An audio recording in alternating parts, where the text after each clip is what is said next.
কবর অত্যন্ত মারাত্মক একটা জায়গা। এই কবরটাকে সুন্দর করে গোছানোর জন্য, কবরটাকে জান্নাতের বাগান বানানোর জন্য আমাকে আপনাকে বুদ্ধিমান হতে হবে। আল্লাহর নবী সাল্লাল্লাহু আলাইহি ওয়াসাল্লাম বলেছেন, বুদ্ধিমান কারা? বুদ্ধিমান কারা? আল কাইয়িসু মান দানা নাফসা ওয়া আমিলা লিমা বা'দাল মাউত ওয়াল আজিজু মান ইত্তাবা'a হাওয়াহু ওয়া তামান্না আলাল্লাহ। আল্লাহর নবী বিশ্ব নবী রহমাতুল লিল আলামিন পৃথিবীর মানুষদেরকে ডাক দেয়, পৃথিবীর মানুষেরা রে, বুদ্ধিমান কারা? নবী আমার হাদিসে পাকের মধ্যে বললেন, আল কাইয়িসু মান দানা নাফসা ওয়া আমিলা লিমা বা'দাল মাউত। ওই ব্যক্তি সবচাইতে বুদ্ধিমান, ওই ব্যক্তি সবচাইতে চালাক, ওই ব্যক্তি সবচাইতে চতুর। আমরা তো দুনিয়ার মধ্যে বুদ্ধিমান তাকে মনে করি। 1 লক্ষ টাকা ছিল, লাভ করে 5 লক্ষ টাকা বানাইছে, লোকটা খুব বুদ্ধিমান, ঠিক কিনা জোরে বলেন? আরে 2000 টাকা ছিল, 2000 টাকা দ্বারা ব্যবসা করতে করতে 50,000, লোকটা খুব বুদ্ধিমান। নবী আমার বলেন না, ওই ব্যক্তি বুদ্ধিমান নয়। বুদ্ধিমান কারা? যেই সমস্ত মানুষেরা মৃত্যুকালীন পরবর্তী জীবনের জন্য নেক আমল জোগাড় করে, বলে সুবহানাল্লাহ। তার মানে বুদ্ধিমান হচ্ছে তারা যারা মৃত্যুকালীন পরবর্তী জীবনের জন্য কি জোগাড় করে? নেক আমল জোগাড় করে। ওয়াল আজিজু মান ইত্তাবা'a হাওয়াহু ওয়া তামান্না আলাল্লাহ। এবং ওই ব্যক্তির সবচাইতে নির্বোধ, ওই ব্যক্তির সবচাইতে বোকা। বলে কারা? মনে করেন আমি জমিনের মধ্যে ধান লাগাইলাম, আমি আর আপনি যদি পাট কাটার জন্য যাই, মানুষ আমাদেরকে চালাক বলবে নাকি বোকা বলবে? কথা বলেন। নবী আমার বলেন, ওয়াল আজিজু মান ইত্তাবা'a হাওয়াহু ওয়া তামান্না আলাল্লাহ। নেক আমল করে নাই, নামাজ পড়ে নাই, আইয়ুকুম আহসানু আমালা, ভালো আমলটাও সঠিকভাবে করে নাই, মসজিদের মিনার থেকে আজান হয়ে গেলে নামাজ পড়ে নাই, মা বাবার খেদমত পর্যন্ত সঠিকভাবে করে নাই, বড়দের শ্রদ্ধা করে নাই, ছোটদের স্নেহ করে নাই। এরে ভাই, আলেম উলামাদেরকে দেখলে নাক সিটকায় এদিক সেদিক চলাফেরা করে,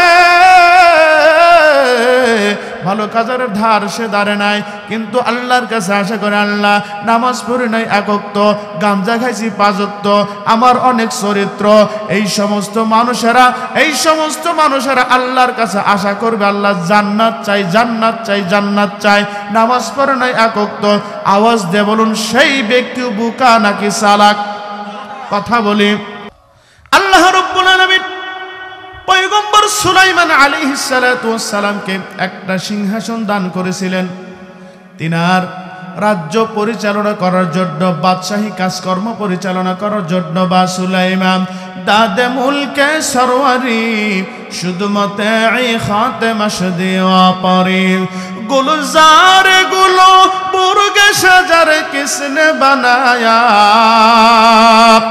गुलजार गुलो बुर्ग शजर किसने बनाया, तालिब मायूसी का हो ये सब जिसने बनाया, तालिब मायूसी का हो ये सब जिसने बनाया। अल्लाह रब्बुल आलमीन পয়গম্বর সুলাইমানকে একটা সিংহাসন দান করলেন। এই সিংহাসনটা দেখার জন্য ওনার একজন উম্মত, পয়গম্বর সুলাইমানের একজন উম্মত, গরিব মানুষ, চাষি মানুষ, বাজান জমিনের মধ্যে কাজ করে। একদিন মনের মধ্যে একটু আক্ষেপ চলে আসলো। আল্লাহ রব্বুল আলামিনকে ডাক দিয়ে বলে, আল্লাহ, আল্লাহ গো, তুমি আমার গরিব মানুষ বানাইলা। রব্বুল আলামিন, আমার দেখতে মন চাই তোমার পয়গম্বর সুলাইমানের সিংহাসন। আমার ভাই বান্দা যদি আল্লাহর কাছে চাওয়ার মতো চায়, আমার আল্লাহ সেটা দেয় কি দেয় না? জোরে বলেন। আল্লাহর পয়গম্বর সুলাইমানের উম্মত আল্লাহ রব্বুল আলামিনের কাছে মন থেকে চাইছে, আর বলে, রব্বুল আলামিন, আমার একটু দেখাইবা তোমার পয়গম্বর সুলাইমানের সিংহাসন। আল্লাহ রব্বুল আলামিন বান্দার মনের আশা পুরা করবে। আল্লাহর বান্দা গরিব মানুষ, চাষি মানুষ, জমিনের মধ্যে বাজান কাজ করে। অনেক সময় যিনারা চাষি আছেন, কৃষক আছেন, অনেক সময় রুকুর হালতে কাজ করে, বসে বসে কাজ করে। রুকু বুঝেননি? এরকম দিয়ে তারপর দান কাটে, কাটে না? আল্লাহর বান্দা জমিনের মধ্যে বাজার কাজ করে, এমন সময় আল্লাহর বান্দা শরীরটাকে ফ্রি করার জন্য আমার দিকে তাকায়, এইরকম মুসরা মুসরি করে। আকাশের দিকে তাকাইছে, লক্ষ্য করে দেখে রে পয়গম্বর সুলাইমানের সিংহাসনটা আকাশ দিয়ে উড়ে যায়। আল্লাহর বান্দা সিংহাসনটা দেখার পরে বলে সুবহানাল্লাহ। আওয়াজ দিয়ে বলেন, মোহাব্বতের সাথে বলেন। আল্লাহর পয়গম্বর সুলাইমানের উম্মত সিংহাসনটা দেখার পরে যেই মাত্র তিনি সুবহানাল্লাহ বলেছেন, আমার আল্লাহ বলে জিবরাইল যাও বাতাসের সাহায্যে পয়গম্বর সুলাইমানের কানে সুবহানাল্লাহর আওয়াজ পৌঁছিয়ে দাও। আমার ভাই পয়গম্বর সুলাইমানের কানের মধ্যে যখন সুবহানাল্লাহর আওয়াজ পৌঁছিয়ে দেওয়া হলো, এবার সিংহাসন সামনের দিকে অগ্রসর হয় না, পিছনের দিকেও হয় না, সরাসরি আল্লাহর বান্দার সামনে নেমে যায়। আল্লাহর পয়গম্বর সুলাইমানের উম্মত সিংহাসনটা দেখার পরে প্রথমে ভয় পেয়ে গিয়েছে, আর বলে ও পয়গম্বর, আমি আপনার পক্ষেও বলি নাই, বিপক্ষেও বলি নাই, কেন আপনি এই সিংহাসন সহ আমার কাছে? আমি আপনার পক্ষেও বললাম না, বিপক্ষেও বললাম না, কেন আমার কাছে আপনার সিংহাসন? পয়গম্বর সুলাইমান বলে উম্মত, আমার সিংহাসনটা দেখার পরে একটা শব্দ বলেছ, বলুন তো শব্দটা কি? আর একটু জোরে বলেন। এই যে তুমি আমার সিংহাসনটা দেখার পরে তুমি সুবহানাল্লাহর আওয়াজ দিয়েছ, তুমি জানো না এই সুবহানাল্লাহর মর্যাদা কি পরিমাণ? আল্লাহ তাআলা আমাকে আদর করে মায়া করে সিংহাসন দান করেছেন, এই সিংহাসনের চাইতে তোমার সুবহানাল্লাহর দাম আমার আল্লাহর কাছে অনেক বেশি। কেন? এই যে সুবহানাল্লাহ বললাম, এর দ্বারা আল্লাহ তাআলা জান্নাতের মধ্যে গাছ রোপণ করে দিবেন সুবহানাল্লাহ বলে। আর আমাকে আল্লাহ যে সিংহাসন দিয়েছেন এটা একদিন শেষ হয়ে যাবে, এই সিংহাসন থাকবে। এই জন্য মাহফিলের মধ্যে মাঝে মাঝে সুবহানাল্লাহ, আলহামদুলিল্লাহ এগুলো বলতে হয়। কে খুশি হয় ভাই বলেন না? কে খুশি হয়? কে খুশি হয়? আমি বলাই কেন, বাড়িতে তো অনেক ব্যস্ত থাকেন, কাজ করেন, সুবহানাল্লাহ আলহামদুলিল্লাহ বলার তো সুযোগ হয় না। অন্ততপক্ষে এই সময়টাকে যদি গনিমত মনে করে কিছু সময় আল্লাহ পাকের নামটা উচ্চারণ মুখে নিতে পারি, হতে পারে এটাই আমার আপনার জন্য নাজাতে ওসিলা হতে পারে। আমি জানতে পেরেছি এই আশপাশে কবরস্থান, কোন সাইডে ভাই? পিছনে কবরস্থান। এখানে যারা আছেন অনেকের ময় মুরব্বী, মাতা পিতা, দাদা দাদি, নানা নানি অনেকেই কবরে আছে না ভাই? আমি আর আপনি যাব না? কোথায় যাব কেউ কি জানি আমরা? আমার আপনার স্থান কোথায় হবে কেউ আমরা জানি না, তাই না? তো সম্মানিত হাজিরিন, আমি আপনাদের সামনে সূরা মুনাফিকুনের সর্বশেষ আয়াতে কারিমা পড়েছি এবং সূরা মুলকের 2 নম্বর আয়াত পড়েছি, রাসূলের হাদিস থেকে একটি হাদিস পড়েছি। আল্লাহ যদি তৌফিক দান করেন, আয়াত এবং হাদিসের আলোকে আপনাদের সামনে যত সামান্য আলোচনা করার চেষ্টা করব। আমা তাওফিকি ইল্লা বিল্লাহ। সম্মানিত হাজিরিন, আমরা এই দুনিয়াতে আছি, একদিন কি থাকবো? সবাইকে কথা বলতে হবে। আছি, একদিন থাকবো না, তাই না? কারণ মরণের ঘন্টা একদিন বেজে যাবে, এর মধ্যে কারো কোনো সন্দেহ নাই। এজন্য আল্লাহ তাআলা বলতেছেন, ওয়ালাই ইউআখিরুল্লাহু নাফসান ইযা জাআ আজালুহা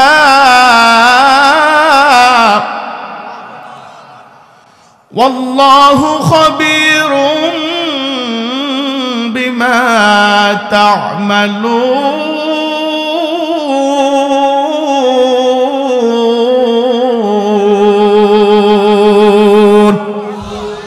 আল্লাহ রাব্বুল আলামিন বলছেন তার বান্দাদেরকে ডাক দিয়ে বলেন, ও আমার বান্দারা, ওয়ালাই ইউআখিরুল্লাহু নাফসান ইযা জাআ আজালুহা, মানুষের মরণের ঘন্টাটা যখন বেজে যাবে, সময়টা যখন শেষ হয়ে যাবে, আল্লাহ রাব্বুল আলামিন ওই সমস্ত মানুষদেরকে বাজান 1 সেকেন্ড পর্যন্ত অবকাশ দিবে না। কয় সেকেন্ড? আওয়াজ দেয়া বলি, কয় সেকেন্ড? আল্লাহ বলেন পৃথিবীর মানুষেরা রে, মানুষের মরণের সময়টা যখন এসে যাবে, আমার আল্লাহ রব্বুল আলামিন ওই মানুষকে 1 সেকেন্ড পর্যন্ত অবকাশ দেবে না, সময় দেবে না।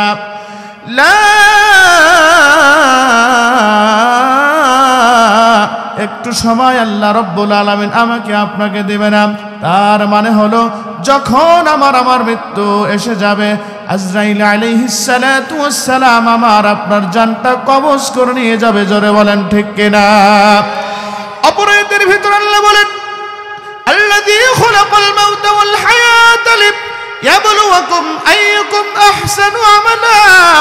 আল্লাহ রব্বুল আলামিন বলেন পৃথিবীর মানুষেরা রে, আমি রব্বুল আলামিন তোমাদের জন্য হায়াত বানাইছি, আমি আল্লাহ তোমাদের জন্য মরণ বানাইছি। আল্লাহ তাআলা হায়াত আমার আপনার জন্য বানাইলেন, মরণটাও আমার আপনার জন্য বানাইলেন। কেন বানাইলেন?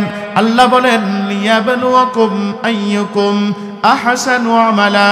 আমি রব্বুল আলামিন তোমাদেরকে পরীক্ষা নেব। কি নিব? জোরে বলেন। আল্লাহ বলেন আমি আল্লাহ তোমাদেরকে পরীক্ষা নেব। এরে ভাই, আইয়ুকুম আহসানু আমালা, আমার আল্লাহ তাআলা দেখতে চান ও পৃথিবীর মানুষেরা কাজে কর্মে, নেক আমলে বদ আমলে, নেক আমলের মধ্যে কারা সর্ব উৎকৃষ্ট হতে পারো। আমার আল্লাহ রব্বুল আলামিন বান্দাদেরকে দেখার জন্য এই পরীক্ষাটা নেবেন। আমার ভাই, দুনিয়ার জমিনে আমি আর আপনি স্কুলের মধ্যে পরীক্ষা দেই কি দেই না? কি কথা বলেন, দেন কিনা? ছাত্র পরীক্ষা দেয় মাস্টারের কাছে, ছাত্র পরীক্ষা দেয় হুজুরের কাছে। 3 মাস পড়ায়, 4 মাস পড়ানোর পরে হুজুর পরীক্ষা নেয়।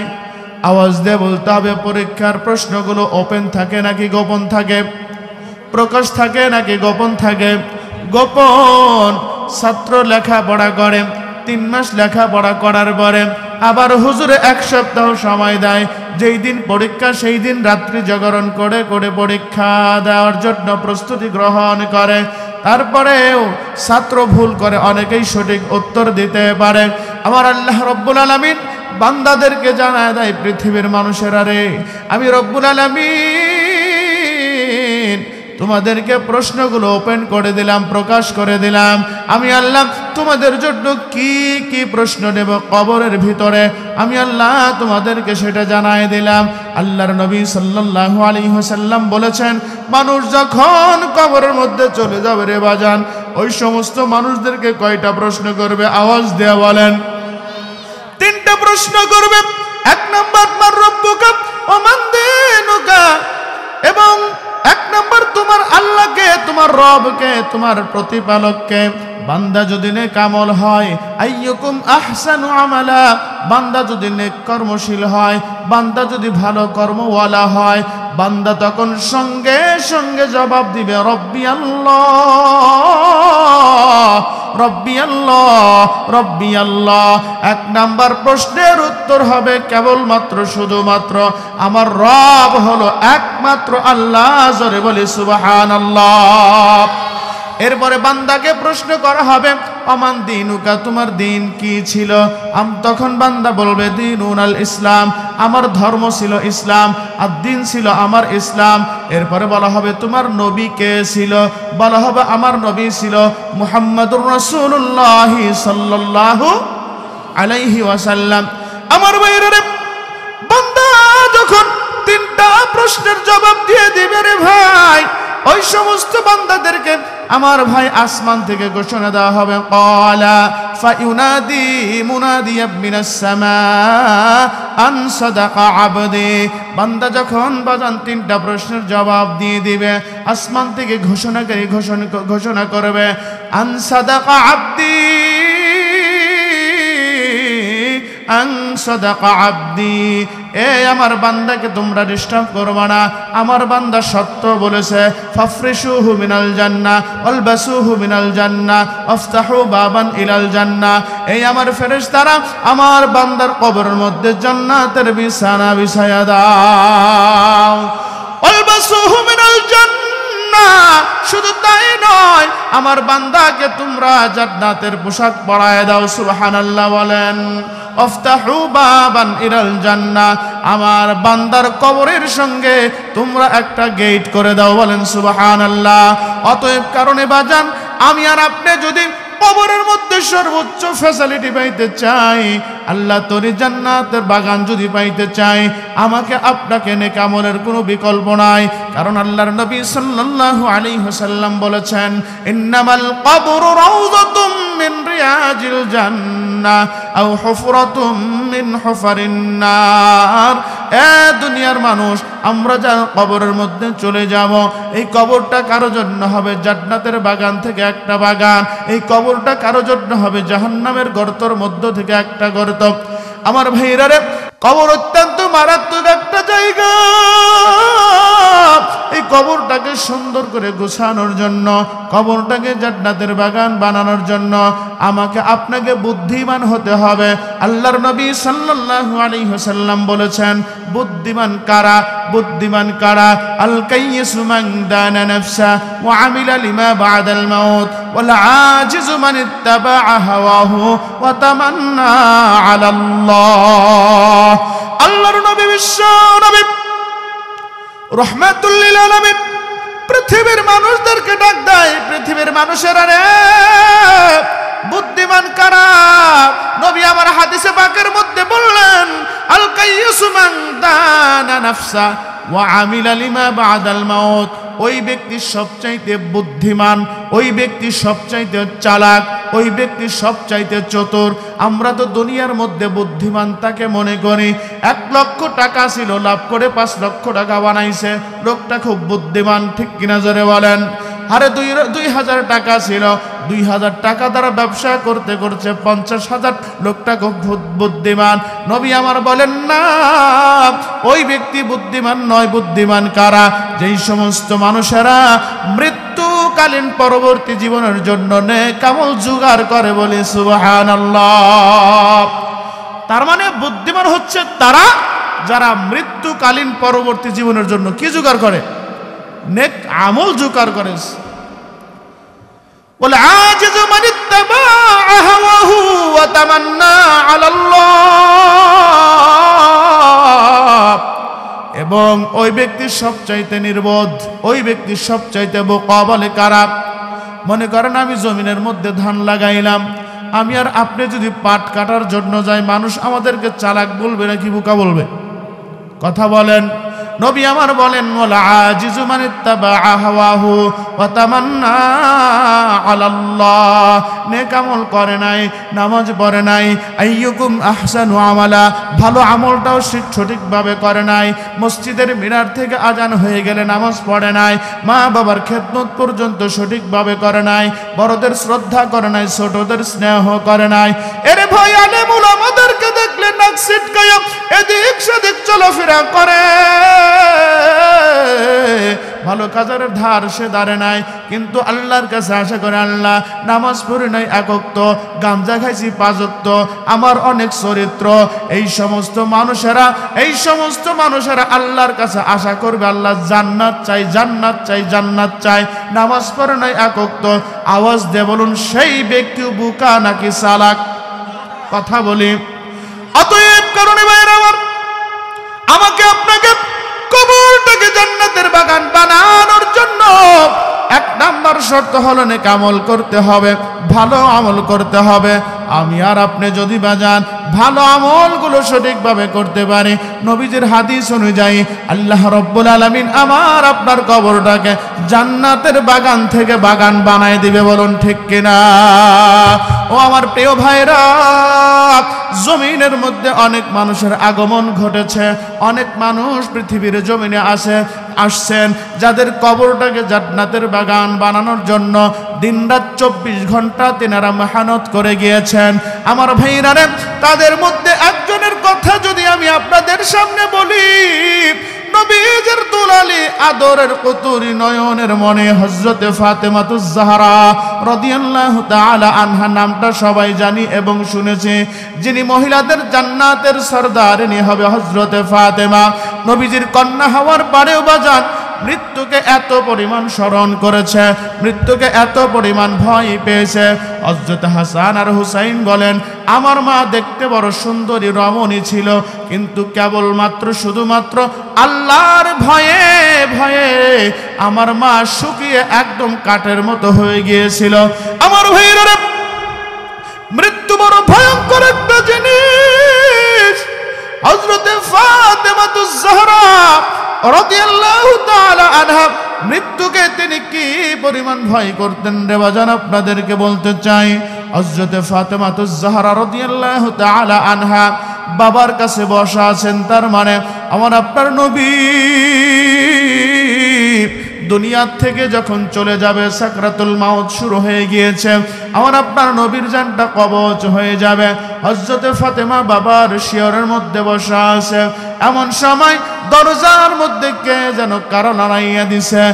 হযরতে ফাতেমাতুজ জাহরা রাদিয়াল্লাহু তাআলা আনহা বাজান দরজাটা সুন্দর করে খুললেন। খোলার পরে দেখে এমন একজন মানুষ দরজার সামনে দাঁড়ায়া, যার পা আছে জমিনের মধ্যে, মাথাটা আকাশ ছুঁই ছুঁই ভাব নিয়েছে। হযরতে ফাতেমা এত বড় মানুষ দেখে আমার আপনার নবীর কাছে চলে যায়। নবীর কাছে যাইয়া বলে, আব্বা, আব্বা গো, এমন একজন মানুষের আবির্ভাব হয়েছে আব্বা, জীবনে এই মানুষটাকে কোনোদিন চোখে দেখি নাই, কোনোদিন চোখে দেখার মতো সাহস আমি কোনোদিন করি নাই। ও বাবা, যার জমিনের মধ্যে পা, আকাশের মধ্যে হচ্ছে তার মাথা। আমার নবী বলে, মা, তিনি দুনিয়ার সাধারণ কোনো মানুষ নয়, তিনি হলেন মালাকুল মাউত আজরাইল। হযরতে ফাতেমা বাবার গলা জড়াইয়ে ধরে বলে, আব্বা, আব্বা গো, আমি তো আজরাইলকে তোমার জানটা কবজ করতে দেওয়ারা। আব্বা গো, দুনিয়ার জমিনে তুমি আমার সবচাইতে বেশি ভালোবাসতাম। যখন কোনো সফরে যাইতাম সর্বশেষ তুমি আমার সাথে সাক্ষাৎ করতা, আবার যখন সফর থেকে চলে আসতা সর্বপ্রথম তুমি আমার সাথে সাক্ষাৎ করতা। আব্বা গো, এই দুনিয়ার জমিনে তুমি ছাড়া আমার আর কেউ নাই, কে আমাকে ভালোবাসবে, আদর করবে, সোহাগ দেবে। আব্বা গো, আমি আজরাইলকে তোমার জানটা কবজ করতে দেব না। আমার নবী ডাকতেই, ফাতেমা, ও ফাতেমা, কান্না করিস না। যিনি দরজার সামনে দাঁড়িয়ে আছে, পৃথিবীর কোনো মানুষের অনুমতির যিনি তাওয়াক্কা করে না, কাউকে কোনোদিন অনুমতি নেয় না, কেবলমাত্র শুধুমাত্র তোমার পিতার সম্মানের কারণে আজকে আজরাইল তোমার আব্বার কাছে অনুমতি চাইছে। ও ফাতেমা, আজরাইল কোনোদিন কারো থেকে অনুমতি নেয় না। তবে ফাতেমারে, আমার কাছে আয়, আমি মুহাম্মদ তোকে একটা কথা জানায় দেই রে মা। আমি নবী ইন্তেকালের পর সর্বপ্রথম আমার বংশের মধ্য থেকে যে আমার সঙ্গে সাক্ষাৎ করবে তিনি কেউ নয়, তুমি হলো আমার ফাতেমা। বলি সুবহানাল্লাহ। আল্লাহর নবী সাল্লাল্লাহু আলাইহি ওয়াসাল্লাম বাজান যখন ফাতেমাকে এই কথাটা জানায় দিলেন, হযরতে ফাতেমা এবার কান্না থামিয়ে দেয়। আমার ভাইরা রে, নবী করিম সাল্লাল্লাহু আলাইহি ওয়াসাল্লামকে আজরাইল ফেরেশতা জানটা নিয়ে গেলেন। নিয়ে যাওয়ার পরে এবার সাহাবায়ে কেরাম ব্যাকুল হয়ে গিয়েছেন। হযরতে ওমর ইবনুল খাত্তাব রাঙ্গা তরবারি নিয়ে দাঁড়িয়ে গেছে আর বলে, কে বলবে রে মুহাম্মদ ইন্তেকাল করেছে, আমি ওমর তার কল্লাটা আলাদা করে দেব। আবু বকর বলে, ভাই, ও ভাই ওমর, তুমি শান্ত হও। পৃথিবীর মধ্যে আল্লাহ রাব্বুল আলামিন 1,24,000 পয়গম্বর পাঠিয়েছেন। প্রত্যেকটা পয়গম্বরকে আল্লাহ নিয়ে গিয়েছেন, পৃথিবী থাকার জায়গা নয়। আমার ভাইরা রে, হযরত ওমর শান্ত হলেন। আমার আপনার নবী দুনিয়া থেকে চলে গেলেন। চলে যাওয়ার পর দাফন কাফন হয়ে গেল। একদিন হঠাৎ করে হযরত আলী রাদিয়াল্লাহু তাআলা আনহু বর্ণনা করেন, ফাতেমার আমল এমন ছিল, বড় সুন্দর আমল ছিল। আমি যখন মসজিদে নববীতে নামাজ আদায় করতাম, মসজিদে নববীতে নামাজ আদায় করে আমি যখন বাসায় ফিরতাম, বাড়িতে ফিরতাম, আমি প্রতিদিন একটা আমল ফাতেমাকে দেখতাম, আর সেটা হলো ফাতেমা জায়নামাজের মধ্যে বসে বসে আল্লাহ রাব্বুল আলামিনের কাছে কান্না করত, আমি পাপী কেমনে থাকবো মাওলা কবরে, সাথী নাই রে, বাতি নাই রে, ওই ঘরে আমি পাপী, আমি পাপী কেমনে থাকবো মাওলা কবরে,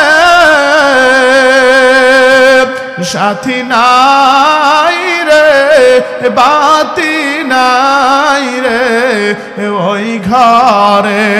হযরতে ফাতেমা মুসল্লার মধ্যে বসে বসে, জায়নামাজের মধ্যে বসে বসে আল্লাহর কাছে রোনাজারি করতো, আল্লাহ আমার কবরটা কেমন হবে গো মাওলা, আমি ফাতেমা কবরের মধ্যে থাকতে পারবো না, কবরটা বড় ভয় লাগে।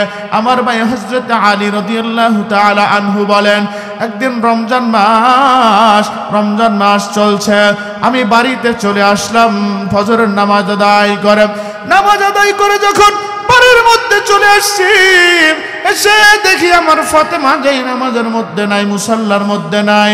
আমি এদিক সেদিক ঘুরতে লাগলাম, খুঁজতে লাগলাম, যাইয়া দেখি আমার ফাতেমা চাক্কির ঘরে আটাগুলো পিষাইয়া আটা বানাইতেছে, অনেকগুলো কাপড় স্তূপ দিয়েছে ধৌত করার জন্য, এবং ঘর বাড়িগুলো সুন্দর করে বাজান সাজানোর জন্য ব্যস্ত হয়ে গিয়েছে। হযরত আলী বলেন, আমি ফাতেমাকে ডাক দিয়ে বললাম, রে ফাতেমা, প্রত্যেকদিন তোমাকে আমি বিছানার জায়নামাজের মধ্যে দেখি, তুমি আল্লাহর কাছে রোনাজারি করো, আল্লাহর কাছে কান্নাকাটি করো। ও ফাতেমা, তোমার কাছে জানতে চাই, আজকে কেন তোমাকে আমি ভিন্ন আমলের মধ্যে পাইলাম, জানতে চাই।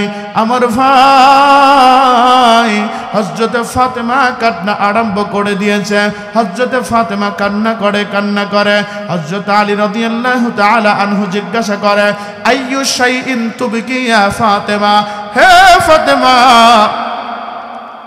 কোন জিনিস তোমারে কাঁদাইলো? আইয়ু শাইইন তুবকি ইয়া ফাতেমা, ফাতেমা রে কি কারণে তুমি কান্না করো? আমি কি তোমারে কোনো কষ্ট দিয়েছি কিনা? আমি তোমার মনের মধ্যে কোনো ব্যথা দিয়েছি কিনা? ও পর্দার আড়ালের মা গো, আমি তোমাদেরকে লক্ষ্য করে বলতে চাই, স্বামী এবং স্ত্রীর মধ্যে কি পরিমাণ মহব্বত আর ভালোবাসা ছিল রে মা। একটু ভালো করে আলোচনাগুলো শুনবা। ফাতেমার জীবনী থেকে যদি নিজের জীবনকে পরিচালনা করতে পারো, ফাতেমার জীবন থেকে যদি তোমার জীবনটাকে রঙ্গায়িত করতে পারো, তাহলে আল্লাহর কাছে তুমি দামি হইয়া যাইবা। হযরত ফাতেমা কান্দে, হযরত আলী জিজ্ঞাসা করে, আইয়ু শাইইন তুবকি ইয়া ফাতেমা, ও ফাতেমা কোন জিনিস তোমার কাঁদাই আমি একটু জানতে চাই। হযরত আলী কান্না আরম্ভ করে দেয়, হযরত ফাতেমা কান্না করে, আলীও কান্না করে। কান্নাকাটির এক পর্যায়ে হাসান আর হুসাইন দৌড়াইয়া চলে আসে, এসে ডাক দেয়, আব্বা আপনি কেন কান্না করেন? মা আপনিও কেন কান্না করেন জানতে চাই। হযরত ফাতেমা দুই ভাইকে কিছু খাবার দিয়ে অপর রূপের মধ্যে দিয়ে স্বামী এবং স্ত্রীর মধ্যে বাজান কথোপকথন চলছে। হযরত আলী একটা কথাই বলে বলে জিগায়, ও ফাতেমা আজকে কেন তোমাকে ভিন্ন আমলের মধ্যে পাইলাম? কেন তুমি মুসাল্লার মধ্যে নাই? চাক্কি কেন রেডি করেছো আটা পিষার জন্য? কাপড় কেন স্তূপ দিয়েছো ধৌত করার জন্য? ঘর বাড়িগুলো এত গুছানোর জন্য কেন ব্যস্ত হয়ে পড়লা? হযরত ফাতেমা কান্না করে, কান্না কাটের এক পর্যায়ে এবার ফাতেমা ডাক দেয়া বলে, প্রাণের স্বামী গো, আমার মনে হয় আমি যখন আপনার ঘরে সাহারি খেয়ে ঘুমাইলাম, আমি যখন ঘুমের ঘরে গেলাম, ঘুমের ঘরে যাওয়ার পরে আমার আব্বা মুহাম্মদুর রাসূলুল্লাহ সাল্লাল্লাহু আলাইহি ওয়াসাল্লাম স্বপ্নে ঘরে আসলেন। আসার পরে আমাকে ডাক দেয়, ফাতেমা, ফাতেমা রে,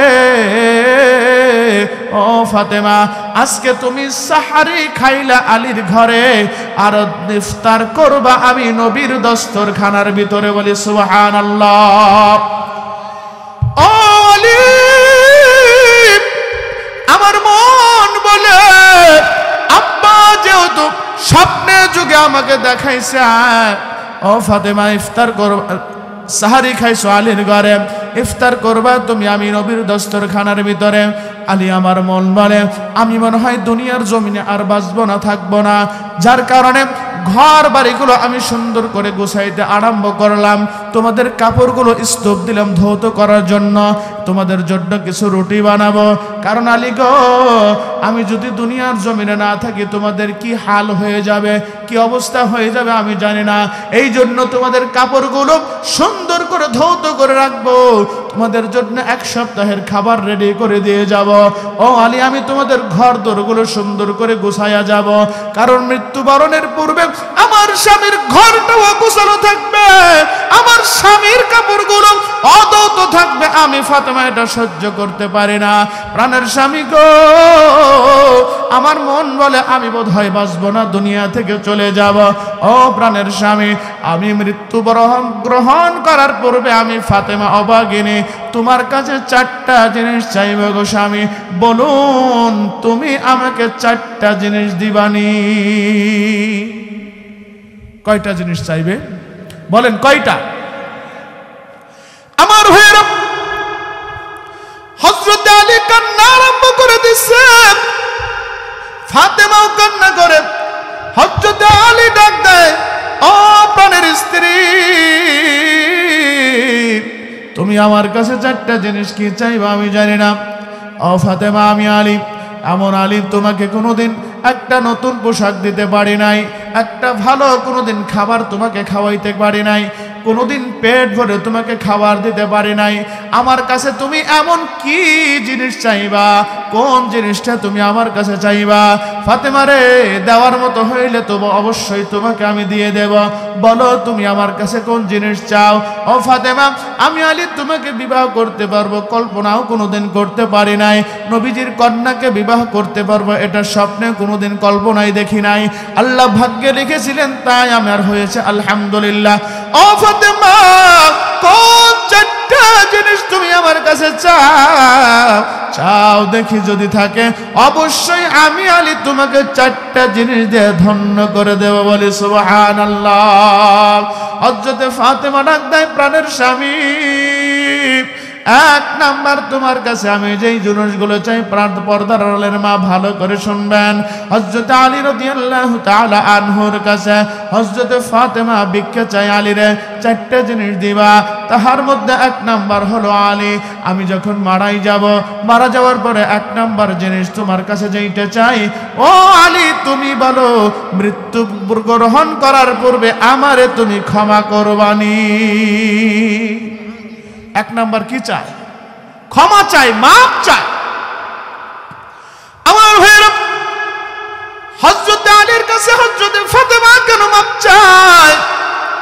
ফাতেমাকে হযরত আলী ডাক দিয়ে বলে, ও ফাতেমা, তুমি তো আমার কাছে কোনোদিন অন্যায় করো নাই, অপরাধ করো নাই, তারপরেও তুমি কেন আমার কাছে মাপ চাও, ক্ষমা চাও? ফাতেমা রে, তোমারে সারা জীবন কষ্ট দিয়েছি, খাবার পোশাক কিছুই দিতে পারি নাই, কেন তুমি আমার কাছে মাপ চাও? হযরত আলীর জবাবে হযরত ফাতেমাতুজ জাহরা রাদিয়াল্লাহু তাআলা আনহা ডাক দিয়ে বলেন, প্রাণের স্বামী গো, তোমার সঙ্গে যখন আমার বিবাহের কথাবার্তা চলে, আমার আব্বা মুহাম্মদ আমাকে ডাক দেয়, ফাতেমা, ও ফাতেমা, আমি আলীর সঙ্গে তোমার বিবাহ দিতে চাই, তুমি কি বলো? আমার চোখ দিয়ে পানি বের হয়ে যায়, আমি চুপ থাকি। আর মেয়েদের চুপ থাকার লক্ষণ হলো তিনি রাজি আছেন। আলী, আব্বা যখন আমার কাছ থেকে মত নিয়ে আমাদের বিবাহ কার্যক্রম আরম্ভ করে দেয়, বিবাহ দেওয়ার দিন আমার আব্বা মুহাম্মদ আমাকে ডাক দিয়ে বলে, ফাতেমা, ফাতেমা রে, আমি আলীর সঙ্গে তোমাকে বিবাহ দিলাম। আমার আলীর বড় বড় অট্টালিকা নাই, আমার আলীর বড় বড় বিল্ডিং নাই, আমার আলীর অত টাকা পয়সা নাই, তবে আনা মাদিনাতুল ইলমি ওয়া আলিয়ুন বাবুহা, আনা মাদিনাতুল ইলমি ওয়া আলিয়ুন বাবুহা। এ ফাতেমা, আমার আলীর টাকা পয়সা না থাকতে পারে, বড় বড় অট্টালিকা না থাকতে পারে, অনেক টাকা পয়সা না থাকতে পারে, তবে আমি ইলমের শহর, আমি জ্ঞানের শহর, আর ওই জ্ঞানের শহরের দরজা হলো আমার আলী। আমার ভাই হযরত আলী রাদিয়াল্লাহু তাআলা আনহুকে আল্লাহ রাব্বুল আলামিন কি পরিমাণ জ্ঞান দান করেছিলেন। একটা সুন্দর কথা আমি আপনাদেরকে বলতে চাই। হযরত আলী রাদিয়াল্লাহু তাআলা আনহু পাঁচ ওয়াক্ত নামাজ বাদান মসজিদে নববীতে আদায় করতেন। একদিন আসরের সময় একজন ইহুদি হযরত আলীর কাছে চলে আসে, আলী রে, তোমার কাছে আমার একটা প্রশ্নের জবাব দিয়ে মসজিদের মধ্যে যাইবা। তার মানে ইহুদির মনের মধ্যে কল্পনা হযরত আলীকে তাকবীরুল্লাহ ফেল করাইবে, সঠিকভাবে নামাজ পড়তে দেবে না। আলী, তোমার কাছে একটা প্রশ্নের জবাব দিয়ে তারপরে মসজিদে যাইবা। হযরত আলী বলে, বলো তোমার প্রশ্নের জবাব দিতে ইনশাআল্লাহ চেষ্টা করব। তোমার প্রশ্ন কি? ইহুদি ডাক দিয়ে বলে, আলী রে, তোমার কাছে প্রশ্ন হলো, তোমার কাছে জানতে চাই কোন প্রাণীর ডিম পারে, কোন প্রাণীর ডিম পারে না। কি প্রশ্ন করে? কোন প্রাণী ডিম পারে এবং কোন প্রাণী সরাসরি বাচ্চা দেয়, ডিম পারে না। মানে কোন প্রাণী সরাসরি বাচ্চা দেয়, কোন প্রাণী ডিম পারে, এই কথাটা তোমার কাছে জানতে চাই। হযরত আলী রাদিয়াল্লাহু তাআলা আনহু চিন্তা ভাবনা করলেন, আমি যদি বলি এই প্রাণী ডিম পারে, এই অনেকগুলো বলতে হয়। হযরত আলী রাদিয়াল্লাহু তাআলা আনহুকে আল্লাহ রাব্বুল আলামিন এমন পরিমাণ জ্ঞান দান করেছিলেন, হযরত আলী 2 সেকেন্ডে একটা উত্তর দিয়ে দেয়। বলি সুবহানাল্লাহ। আপনারা কি বাজান এই উত্তরটা শুনতে চান? সবাই শুনতে চান? ইনশাআল্লাহ মনে করে দিবেন, বলে দিয়ে যাব। হযরত আলীকে ডাক, হযরত ফাতেমাকে আমার নবী ডাক দিয়ে বলে, রে ফাতেমা, আমার আলীর কোনো অত টাকা নাই, পয়সা নাই, অট্টালিকা নাই, তবে আমার আলীকে আমি আল্লাহ তাআলা এমন জ্ঞান দান করেছেন, আমি জ্ঞানের শহর, আমি ইলমের শহর, আর ওই ইলমের দরজা হলো আমার আলী। জোরে বলি সুবহানাল্লাহ। আমার ভাইরা, ফাতেমা ডাক দিয়ে বলে, ও প্রাণের স্বামী, আমার আব্বা যখন আমাকে এই কথা বলে, ও ফাতেমা, আমি আলীর সঙ্গে তোমার বিবাহ দিয়ে দেব, আমার আলীর কোনোদিন কষ্ট দেবে না, মনের মধ্যে দুঃখ দেবে না। ফাতেমারে শোন, আমার আলী অর্থাৎ তোমার স্বামী আলীকে কষ্ট দিয়ে তুমি যদি কবরের মধ্যে আসো রে ফাতেমা, আমি মুহাম্মদ তোর পিতা বললাম, তোরে কিন্তু কিয়ামতের ময়দানে সুপারিশ করব না। পর্দার আড়ালের মা গো, একটু ভালো করে শুনবা, স্বামীকে কষ্ট দিলে কিয়ামতের ময়দানে আমার আপনার নবী তোমাকে সুপারিশ করবে না। অতএব কারণে স্বামীর মনে দুঃখ দেওয়া যাবে, বলেন দুঃখ দেওয়া যাবে না। 1 নাম্বার হযরতে ফাতেমা বলে, প্রাণের স্বামী গো, আমার বাবা বলেছে আমাকে সুপারিশ করবে না, এই জন্য ভয় হয় তুমি আমার প্রতি কোনো গুসা আছে কিনা, আমার প্রতি কোনো রাগ আছে কিনা, তুমি বলো আমারে ক্ষমা করবানে। হযরতে আলী কান্দে, ফাতেমাও কান্নাকাটি করে। কান্নাকাটির এক পর্যায়ে হযরতে ফাতেমাকে আলী ক্ষমা করে। হযরতে আলী বলে, ফাতেমা তুমিও আমারে ক্ষমা করে দিবা বলো। আমার ভাই স্বামী স্ত্রীকে ক্ষমা করে দেয়, স্ত্রী স্বামীকে ক্ষমা করে দেয়। হযরতে ফাতেমা তো জাহরা রাদিয়াল্লাহু তাআলা আনহুকে হযরতে আলী বলে, ও ফাতেমা, তোমার 2 নাম্বার কোন জিনিসটা চাওয়া জানতে চাই। আমার ভাইরা রে, হযরতে ফাতেমা রাদিয়াল্লাহু তাআলা আনহা ডাক দিয়ে বলে, প্রাণের স্বামী, আমি 2 নাম্বার যেই জিনিসটা তোমার কাছে চাই, আর সেটা হলো আমার মরণের খবর তুমি কাউকে বলবা না। আমি যখন মারা যাব, আমার লাশের খবর কাউকে বলবা না, মাইকেন করবা না। আমি চাই না আমার মরণের খবরটা তুমি কাউকে বলো। হযরত আলী বলে, ফাতেমা কেমন কথা বললাম, যখন তোমার মরণের খবর আমি কাউকে বলবো না, সকাল যখন হয়ে যাবে সাহাবীরা বাড়িতে চলে আসবেন, বলবে মুহাম্মাদের কন্যা ফাতেমা মারা গেল, করো জানলাম না, জানতে চাই, জবাব চাই রে আলী। ও ফাতেমা, আমি তাদের কি জবাব না দিয়ে দেব। হযরত ফাতেমা তো জাহরা রাদিয়াল্লাহু তাআলা আনহা ডাক দিয়ে বলেন, প্রাণের স্বামী গো, আমি যখন আস্তে আস্তে আস্তে আস্তে বড় হইতে লাগলাম, আমার যখন আস্তে আস্তে বয়স হতে লাগলো, আমার আব্বা আমাকে একদিন ডাক দিয়ে বলে, আল্লাহ তাআলার কালামটা আমাকে শোনায় দেয়, অকারনা ফি বুয়ুতিকুন্না ওয়ালা তাবাররাজনা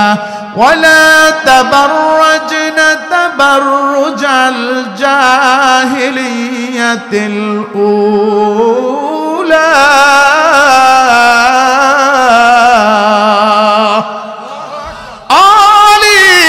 আমার আব্বা আমাকে আল্লাহর কালাম শোনায় দেয়, ও ফাতেমা, আইয়ামে জাহিলিয়াতের মেহেদের মতো রঙ্গ ঢঙ্গ হইয়া পর্দা না করিয়া ও ফাতেমা রাস্তা দিয়ে ঘোরাফেরা করবা না। আদ-দাইয়ুসু লা ইয়াদখুলুল জান্নাহ, বেপর্দাগিরি মহিলারা আল্লাহর জান্নাতে প্রবেশ করবে না।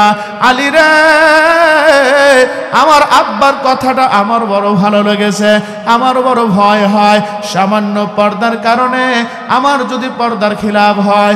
ও আলী, আমার আব্বা সেদিন বলে দিয়েছিল ফাতেমারে, তুই যদি বেপর্দাগিরি নারী হইয়া আল্লাহর কবরের মধ্যে চলে যাও, আমি মুহাম্মদ কিয়ামতের ময়দানে তোরে সুপারিশ করব না।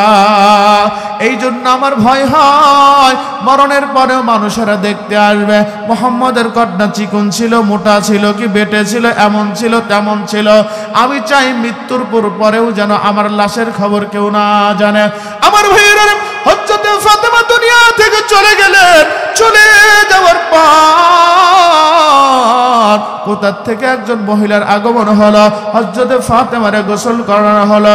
গোসল করানোর পরে হযরত আলী, হাসান এবং হুসাইন, মোট হয় তিনজন। হযরত আলী এক সাইড ধরে, আর এক সাইড লাগল পায় না। হাসান আর হুসাইন এক সাইড ধরেছে। আওয়াজ দিয়ে বলতে হবে, লাশটা এই খাটটা ধরার জন্য কয়জন মানুষের প্রয়োজন হয়? কমপক্ষে কয়জন? হযরতে ফাতেমাতুজ জাহরা খাটের মধ্যে শুয়ে আছে রে বাজার। হযরতে আলী এক সাইড ধরে, অপর সাইড পায় না। হযরতে হাসান ধরেছে এক সাইড, হুসাইন ধরেছে এক সাইড। কিন্তু গভীর রজনীতে হযরতে আলী পেরেশানির মধ্যে পড়ে গেলেন, কি করা যায়? আহারে, গভীর রজনীতে আমি কি করব? অপরকে ডাক দেওয়া যাবে না, কারণ আমার স্ত্রী নিষেধ করে দিয়েছেন, কারণ সামান্য পরিমাণ তিনি পর্দার খেলাপ করতে চান না। আমার ভাই গভীর রজনীতে কে যেন হযরত আলীর দরজা টোকাইয়া ঘরের মধ্যে প্রবেশ করে। বলেন সুবহানাল্লাহ। কোন সে সাহাবী? সবাই নামটা জানতে চান? ইনশাআল্লাহ বাজার অবশ্যই আপনাদেরকে বলে দিয়ে যাব। নাম্বার 3, হযরত ফাতেমা ডাকতে, প্রাণের স্বামী গো, ও প্রাণের স্বামী, আমি যখন মারা যাব, মারা যাওয়ার পরে তোমার দ্বিতীয় বিবাহের প্রয়োজন হতে পারে। বিবাহ তুমি করতেই পারো, কারণ আল্লাহর কোরআনের উপর দিয়ে মাতব্বরি করার আমি দুঃসাহস দেখাই না, এটা আমি করতেও চাই না। তুমি বিবাহ করবা, করতেই পারো। তবে আমি অবাগিনী ফাতেমা তোমার কাছে একটা দরখাস্ত জানাই, একটা আরজি জানাই, একটা অ্যাপ্লিকেশন করি। ও প্রাণের স্বামী আলী রে, তুমি বিবাহ করবা, তুমি করতেই পারো। তোমার কাছে দরখাস্তটা হলো, সপ্তাহে 6 দিন তুমি তোমার নববধূকে নিয়ে ঘুমাইবা, আর একটা মাত্র দিন আমার হাসান আর হুসাইনকে তোমার বুকের মধ্যে নিয়ে তুমি ঘুমাইবা। আমার ভাইরা রে, হযরত আলী কান্না করে, হযরত ফাতেমাও কান্না করে। কান্নাকাটির এক পর্যায়ে হযরত ফাতেমা হযরত আলী ডাক দিয়ে বলে, প্রাণের স্বামী, তুমি বিবাহ করবা, তুমি বিবাহ করবা, অবশ্যই করার অধিকার আল্লাহ তোমাকে দিয়েছে। 6 দিন তুমি তোমার নববধূ দিয়ে ঘুমাইলেও একদিন মাত্র আমার প্রাণের 2টা সন্তান হাসান আর হুসাইনকে তোমার বুকের মধ্যে দিয়ে ঘুমাইবা। আমার ভাইরা, হযরত ফাতেমা বলেন, ও প্রাণের স্বামী, যখন তুমি তোমার নববধূ নিয়ে ঘুমাইবা, আমার হাসান আর হুসাইন অপর রুমের মধ্যে বসে বসে কান্না করবে আর বলবে, ভাই আমাদের মা নাই,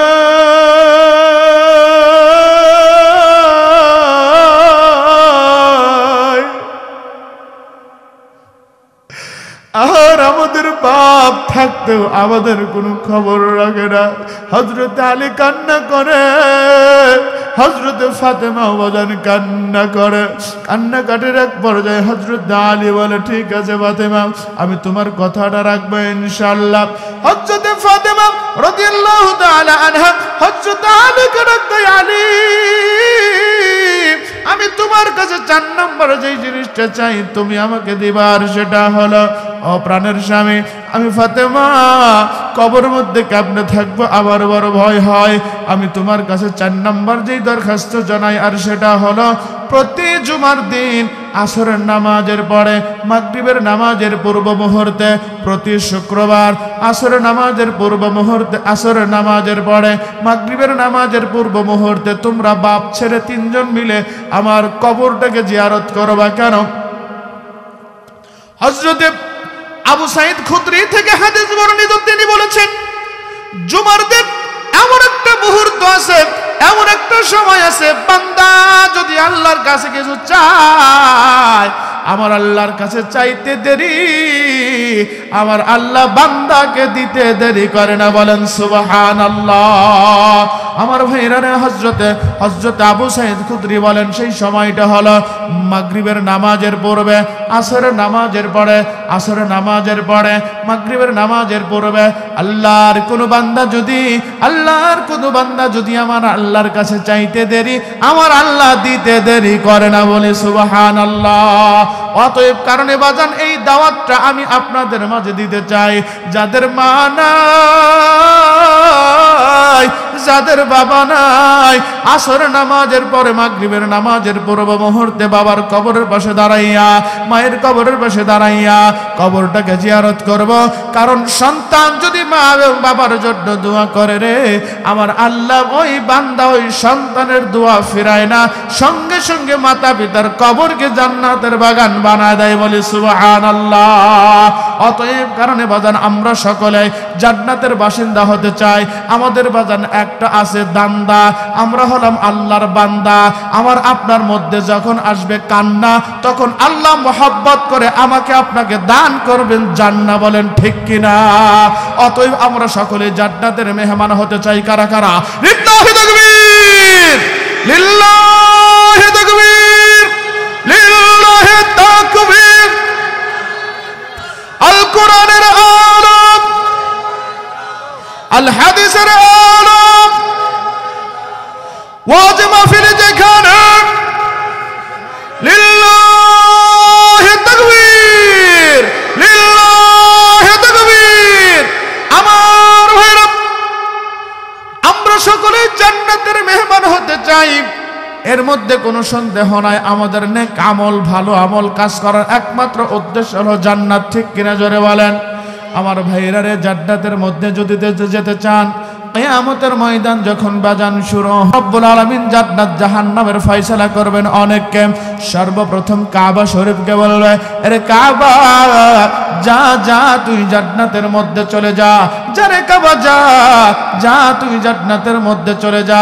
কাবা শরীফকে যখন আল্লাহ তাআলা জান্নাতে যাওয়ার পারমিশন দান করবে, কাবা শরীফ তখন বলবে, রব্বুল আলামিন আমি কাবা জান্নাতে যাব না। সুবহানাল্লাহ। বলি আল্লাহ রাব্বুল আলামিন বলবেন, কাবা যে জান্নাতে যাওয়ার জন্য সকলেই পাগল, তুমি কেন জান্নাতের মধ্যে যাইতে চাও না? তোমার কাছে জানতে চাই। কাবা শরীফ তখন ডাক দিয়ে বলবে, আল্লাহ তোমার ইব্রাহিম খলিল আমারে সুন্দর করে বানাইছে, বানানোর পরে কিছু ইট খোয়া বেঁচে ছিল, ওগুলো আকাশের মধ্যে উড়াইয়া দিছে, পৃথিবীর এক একটা প্রান্তের মধ্যে যাইয়া এক এক জায়গার মধ্যে পড়েছে। আর যেই জায়গার মধ্যে পয়গম্বর ইব্রাহিমের পাথরের দেওয়া পাথর একটা যাইয়া পড়েছে, ওই জায়গার মধ্যে একটা মসজিদ ঘর নির্মাণ হবে। বলেন সুবহানাল্লাহ। তার মানে বুঝাইতে চাই, আপনাদের এই রুহুলি কেন্দ্র মসজিদে ওই ইব্রাহিম পয়গম্বর একটা পাথর পড়েছে। ঠিক কিনা? আমার ভাইয়েরা, কাবা শরীফ তখন আল্লাহকে বলবে, আল্লাহ তুমি আমার জান্নাতে যাওয়ার পারমিশন দিলা, কিন্তু আমি কাবাকে অনুসরণ করা পৃথিবীর মধ্যে অনেক মসজিদ হয়েছে, যেই পর্যন্ত আমি কাবার শিকলের সঙ্গে দুনিয়ার সমস্ত মসজিদদেরকে লটকায় আনা দেবা, আমি কাবা জান্নাতে যাব না। বলি সুবহানাল্লাহ। আমার ভাই, আল্লাহ রাব্বুল আলামিন কাবা শরীফের দরখাস্ত মঞ্জুর করবেন, সমস্ত মসজিদগুলোকে কাবা শরীফের শিকলের সঙ্গে লটকাই দিবে, ঝুলাইয়া দিবে। ঝুলাইয়া দেওয়ার পরে এবার মসজিদকে নিয়ে যখন জান্নাতের মধ্যে চলে যাবে, মসজিদ আল্লাহকে ডাক দিয়ে বলবে, আল্লাহ আল্লাহ গো, কাবা শরীফের দরখাস্ত ছিল তুমি মঞ্জুর করলা, রব্বুল আলামিন আমি মসজিদ তো দুনিয়ার জমিনে এমনে আপনাই হই নাই তোমার বান্দারা আমাকে টাকা দিয়ে মসজিদ ঘরটা বড় সুন্দর করেছে, রড দিয়ে সুন্দর করেছে, টাইলস দিয়ে সিমেন্ট দিয়ে রং দিয়ে সুন্দর করেছে। রব্বুল আলামিন তোমার যেই সমস্ত বান্দারা আমি মসজিদকে সুন্দর করে বানাইছে ওই সমস্ত ব্যক্তিদেরকে যে পর্যন্ত তুমি আমি মসজিদের মধ্যে ঢুকায়া না দিবা আমি মসজিদ জান্নাতে যাব না। তার মানে হলো বাজান, আমি আর আপনি যদি মসজিদের পক্ষে থাকে, আমি আর আপনি যদি মসজিদের মধ্যে টাকা দিয়ে রড দিয়ে সিমেন্ট দিয়ে সহযোগিতা করে, হতে পারে কিয়ামতের ময়দানে ওই মসজিদের মধ্যে চোরে চোরে আল্লাহ জান্নাতে নিয়ে যাবে। হযরত আলী ফাতেমাকে বাদান লাশটার খাটের মধ্যে শোয়া এক সাইড দিয়ে ধরে আর এক সাইড লাগল পায় না। এমন সময় হাসান আর হোসেন এক সাইড ধরেছে গভীর রজনীতে। হযরত আলীর দরজার মধ্যে কে যেন টাস টাস টাস টাস করে নাড়া দেয়। হযরত আলী বলে, কে? বলে আমি কে? নাম বলে না। আমার ভাইরা, হযরত আলী বলে, আমার ফাতেমা তো আমার কাউকে নিষেধ করেছেন, তুমি কে? তোমার নামটা জানতে চাই। লোকটা ডাক দিয়া বলে, আলী দরজাটা খোলো। হযরত আলী বলে, দরজা খোলা যাবে না, আগে কারিশমা বলো, কে তোমাকে বলল? লোকটা ডাক দিয়া বলে, আলী আমি যখন ঈশার নামাজ পড়ে বিছানার মধ্যে চলে গেলাম, লাইলি বেগমের নাতে আল্লাহ 500 টাকা কবুল করো, আল্লাহ মঞ্জুর করো, দানের খবর শোনার মদিনায় পৌঁছায়া দাও, লক্ষ কোটি টাকার মালিক বানাও। নুরুল ইসলাম 2000 টাকা আল্লাহ কবুল করো, মঞ্জুর করো, কাইরে নিও না, নবীজিকে না দেখাইয়া মরণ দিও না। নুরুল ইসলাম নয়ার শাশুড়ি 500 টাকা দেন। রুস্তম স্যার 1000 টাকা আল্লাহ কবুল করো, মঞ্জুর করো, দানের খবর শোনার মদিনায় পৌঁছায়া দাও, লক্ষ কোটি টাকার মালিক বানাও। ইয়াসিন 1000 টাকা আল্লাহ কবুল করো। হযরত আলী দরজা খোলে না, লোকটাও ছাড়ে না। লোকটা ডাক দেয়া বলে, আলী রে আমি এমনে আসি নাই, আমাকে নবীজি তোমার ঘরে পাঠাইছে। বলেন সুবহানাল্লাহ। আমার ভাইরা, হযরত আলী বলেন, তুমি কিভাবে জানতে পারলা? লোকটা ডাক দিয়ে বলে, আলী ঈশার নামাজ আদায় করে আমি বিছানার মধ্যে গেছি, বিছানার মধ্যে বললাম কিয়ামতের ময়দানে ধরে সুপারিশ আমি করব না। ও আলী, আমার নবী আমারে পাঠাইয়া দিছে, এই জন্য আসছি। আমার ভাইয়েরা 4 জন মিলে হযরতে ফাতেমাকে কবরের মধ্যে চলে গেলেন। কবরের মধ্যে যাওয়ার পরে কবরের মধ্যে হযরত আবু যর নামছে। আমার ভাই আপনারা সকলেই ঘটনাটা জানেন। হযরত আবু যর কবরের মধ্যে নামার পরে কবর শুধু কাঁপাকাঁপি আরম্ভ করে দিয়েছে, কবর এদিক সেদিক নড়ে। হযরত আবু যর বলে, কবর নড়িস না, লাফালাফি করিস না, নাড়াচাড়া করবে না, জানো কাকে রাখছি রে? কবর, যিনি জান্নাতি মহিলাদের সরদারিনী ফাতেমা। কবর কোনো কথা শোনে না, এ কবর নাড়াচাড়া করবে না। মুহাম্মাদের কন্যা ফাতেমা, কবর কোনো কথা শোনে না, এ কবর হাসান আর হুসাইনের মাকে তোর কবর মধ্যে রাখবো, নাড়াচাড়া করবে না। কবর আল্লাহকে ডাক দেয়, আল্লাহ একটু জবানটা খুলে দাও, আবু যরের সঙ্গে কথা বলতে চাই। আমার ভাইরা রে, আল্লাহ রাব্বুল আলামিন কবরের জবানটা খুলে দেওয়ার পরে কবর আবু যর গফারিকে ডাক দেয়া বলে, ও আবু যর, আমি কবর মুহাম্মাদের কন্যারে চিনি না, হাসান আর হুসাইনের মাকে চিনি না, আমি আলীর স্ত্রীকে চিনি না। আইয়ুকুম আহসানু আমালা, আমি কবর মধ্যে যার আমলটা সুন্দর হবে আমি কবর তাকে গ্রহণ করব, যার আমলটা সুন্দর হবে, যার আমলটা ভালো হবে আমি কবর তার সঙ্গে সুন্দর ব্যবহার করব, অন্যতাই করব না। আমার ভাই হযরত আবু যর গিফারি এরপরে কবর থেকে উঠে তিনি এত পরিমাণে ইবাদত করতেন, এত পরিমাণ বন্দেগী করতেন যা ইতিপূর্বে কখনো করেন নাই। আমার ভাইরা রে, এই কবরটাকে সুন্দর করার জন্য আমাকে আপনাকে আল্লাহ তাআলার পরীক্ষা অনুযায়ী চলার দরকার আছে না নাই? জোরে বলুন। আল্লাহ যেই পথে আমাকে আপনাকে চলতে বলেছেন, আল্লাহ যেই পথে চলার জন্য আদেশ করেছেন, আমরা সকলেই চলতে রাজি। সকলেই রাজি কারা কারা? লিল্লাহে তাকবীর, লিল্লাহে তাকবীর। আল্লাহ সবাইকে আমাদেরকে জান্নাতের মেহমান বানাও, জোরে বলেন আমিন।